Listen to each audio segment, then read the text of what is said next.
किसी से माफ़ी मांगने और किसी को माफ़ करने के लिए बहुत बड़े दिल की ज़रूरत होती है। नमस्कार दोस्तों, एसपी लर्निंग हब पर आपका स्वागत है। आज 5 सितंबर यानी शिक्षक दिवस है और शिक्षक दिवस के उपलक्ष्य में मैं आप लोगों के लिए एक छोटी सी कहानी लेकर आया हूँ। कहानी है एक टीचर और स्टूडेंट की। कहानी को अंत तक जरूर देखिएगा। क्लास चल रही थी। क्लास में से एक स्टूडेंट खड़ा होता है। खड़ा होकर टीचर से कहता है कि सर, मेरी वॉच खो गई जो कि बहुत महंगी थी। टीचर सोचते हैं कि न तो इस क्लास से कोई स्टूडेंट बाहर गया है और न ही बाहर से कोई व्यक्ति इस क्लास के अंदर आया है, तो वॉच तो क्लास के अंदर ही होनी चाहिए। ये सोचकर टीचर ने जो क्लासरूम था उसका गेट अंदर से बंद किया।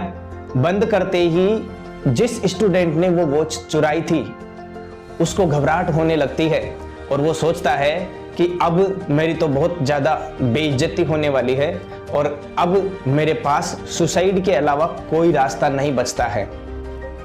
टीचर दरवाजे को बंद करते हैं और सब स्टूडेंट्स के आंखों पर पट्टी बांध देते हैं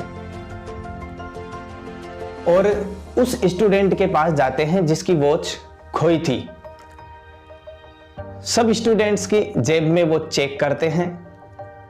जिस स्टूडेंट्स की जेब में वो वॉच मिलती है वो उस स्टूडेंट की जेब में से निकालते हैं और जिस स्टूडेंट की वो वॉच थी उस स्टूडेंट की पॉकेट में रख देते हैं और आगे जाकर बोलते हैं कि सभी स्टूडेंट अपने आंखों पर बंधी हुई काली पट्टी को हटा सकते हैं। सबने पट्टी हटा ली। स्टूडेंट को वॉच मिल गई थी और जिस स्टूडेंट ने वो वॉच चुराई थी वो सोच रहा था कि देखो हमारे सर कितने महान हैं जिन्होंने मुझे बचा लिया, और ये सोचकर वो खूब मेहनत करता है और एक बहुत बड़ा बिजनेसमैन बन जाता है। बिजनेसमैन बन जाता है तो उसके बाद में उसी संस्था में बहुत बड़ा फंक्शन होता है और उसी स्टूडेंट को चीफ गेस्ट के रूप में बुलाया जाता है जिसने घड़ी चुराई थी। वो वहाँ चीफ गेस्ट के रूप में आता है और आते ही उन टीचर के चरणों में गिर जाता है और प्रणाम करता है और कहता है कि सर, आप तो बहुत महान हैं। आपने अगर उस दिन मुझे नहीं बचाया होता तो मैं सुसाइड कर लेता। आज इतना बड़ा आदमी मैं नहीं बनता। आपने मुझे पहचाना नहीं। तो टीचर ने कहा, कौन हो तुम?